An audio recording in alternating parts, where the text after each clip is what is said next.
हिंदी में अनेक शब्द ऐसे हैं जो निकले तो संस्कृत से ही हैं, पर प्राकृत अपभ्रंश पुरानी हिंदी से गुजरने के कारण बहुत बदल गए हैं। जैसे उज्ज्वल उजाला हो गया है। ऐसे शब्द क्या कहलाते हैं? इसका उत्तर है तद्भव शब्द। अगला क्वेश्चन है, ऐसे शब्द जो क्षेत्रीय प्रभाव के कारण परिस्थिति व आवश्यकता अनुसार प्रचलित हो गए हैं, जैसे थैला, गड़बड़, पेट, पगड़ी, लोटा आदि, ऐसे शब्द क्या कहलाते हैं? इसका उत्तर है देशज या देशी शब्द। अगला क्वेश्चन है, अन्य देश की भाषा से आए हुए शब्द कौन से शब्द कहलाते हैं? इसका उत्तर है विदेशज शब्द। गौरतलब है कि हिंदी में अनेक शब्द ऐसे हैं जो हैं तो विदेशी मूल के हैं, परंतु परस्पर संपर्क के कारण हमारे यहाँ प्रचलित हो गए हैं। विदेशज शब्दों में से कुछ को ज्यों का त्यों अपना लिया गया है, जैसे ऑर्डर, कंपनी, कैंप, क्रिकेट इत्यादि, जबकि कुछ को हिंदीकरण अर्थात तदभवीकरण करके अपनाया गया है, जैसे ऑफिसर का अफसर, लेंटर्न का लालटेन, हॉस्पिटल का अस्पताल, कैप्टन का कप्तान इत्यादि। काव्य को पढ़ने या सुनने से जिस आनंद की अनुभूति होती है उसे क्या कहा जाता है? इसका उत्तर है रस। अगला क्वेश्चन है, मूलतः रस नौ ही माने जाते हैं, परंतु बाद में हिंदी भाषा के आचार्यों ने किन दो और रसों को मान्यता दी है? इसका उत्तर है वात्सल्य रस व भक्ति रस। श्रृंगार रस के व्यापक दायरे में वत्सल रस व भक्ति रस आ जाते हैं, इसीलिए रसों की संख्या नौ ही मानना ज़्यादा उपयुक्त है। अगला क्वेश्चन है, श्रृंगार रस का स्थायी भाव क्या है? इसका उत्तर है रति या प्रेम। हास्य रस का स्थायी भाव क्या है? इसका उत्तर है हास। अगला क्वेश्चन है, करुण रस का स्थायी भाव क्या है? इसका उत्तर है शोक। अगला क्वेश्चन है, वीर रस का स्थायी भाव क्या है? इसका उत्तर है उत्साह। रौद्र रस का स्थायी भाव क्या है?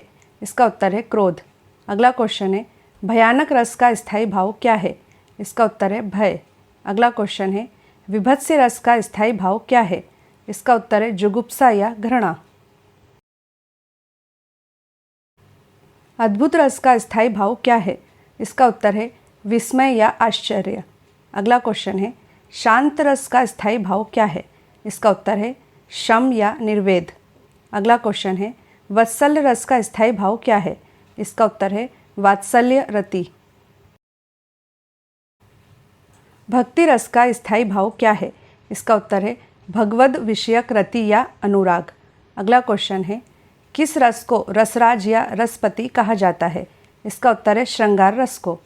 अगला क्वेश्चन है, नाटक में केवल 8 रस ही माने जाते हैं, नाटक में 9 मूल रसों में से किसे रस नहीं माना जाता है?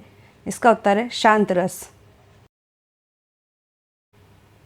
वर्णों या मात्राओं के नियमित संख्या के विन्यास से यदि आह्लाद अर्थात आनंद पैदा हो तो उसे क्या कहते हैं?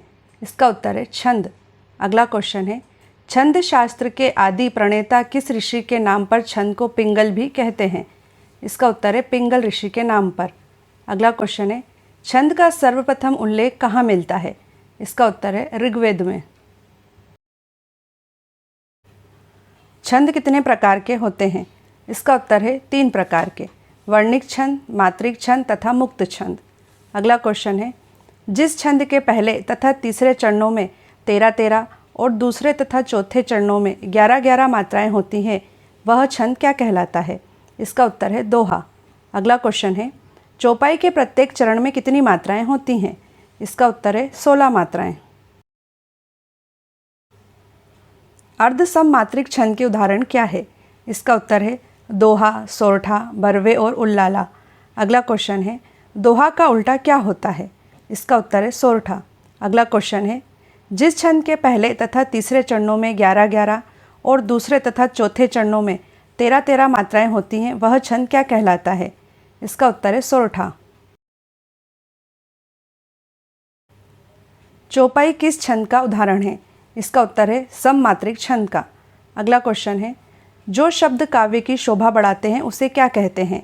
इसका उत्तर है अलंकार।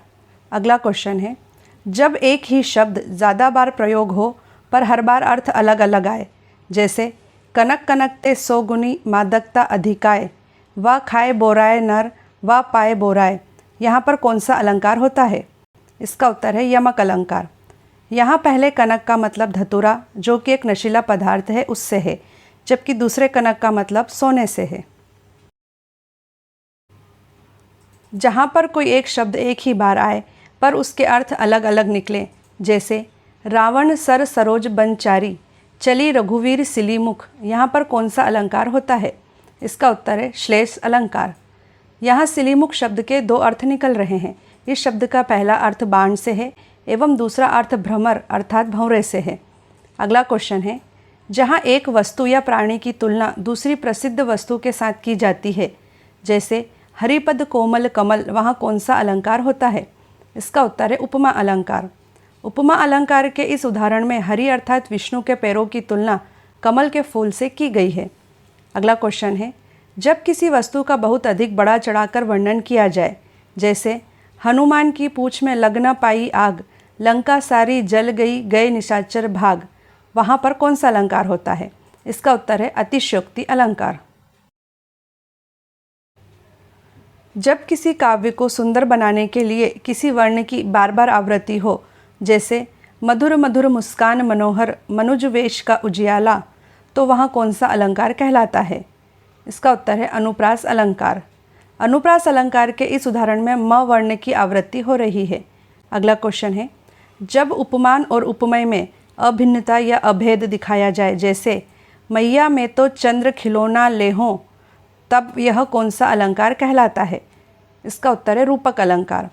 रूपक अलंकार के इस उदाहरण में चंद्रमा एवं खिलौनों में समानता न दिखाकर चांद को ही खिलौना बोल दिया गया है।